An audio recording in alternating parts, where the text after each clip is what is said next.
সকল প্রকার সরকারি ডিজিটাল সেবা এখন আপনার সবচেয়ে নিকটে। আর নয় লম্বা লাইনে দাঁড়ানো, নয় ভোগান্তির ভ্রমণ। নাগরিক সেবা বাংলাদেশ বর্তমান সরকারের একটি সময়োপযোগী উদ্যোগ, যা বাস্তবায়ন করছে প্রধান উপদেষ্টার কার্যালয়। উদ্দেশ্য একটাই, সরকারি সেবা পৌঁছে যাবে জনগণের দোরগোড়ায়, শহরের প্রতিটি কোণা থেকে শুরু করে গ্রামের অলিগলি পর্যন্ত।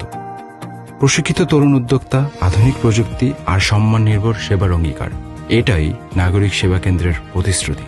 এখানে আপনি সহজেই এবং দ্রুত পেতে পারেন জাতীয় পরিচয়পত্র, পাসপোর্ট, জন্ম নিবন্ধন, সাধারণ ডায়েরি, কর ফাইলিং সহ নানা গুরুত্বপূর্ণ সরকারি সেবা, সবই আপনার কাছাকাছি এক কেন্দ্রে। এই কেন্দ্রগুলো শুধুমাত্র সেবা প্রদান করবে না, পাশাপাশি তরুণ ও নারীদের জন্য গড়ে তুলবে টেকসই কর্মসংস্থানের সুযোগ। নাগরিক সেবা বাংলাদেশ, সেবা, সম্মান আর সক্ষমতার নতুন ঠিকানা।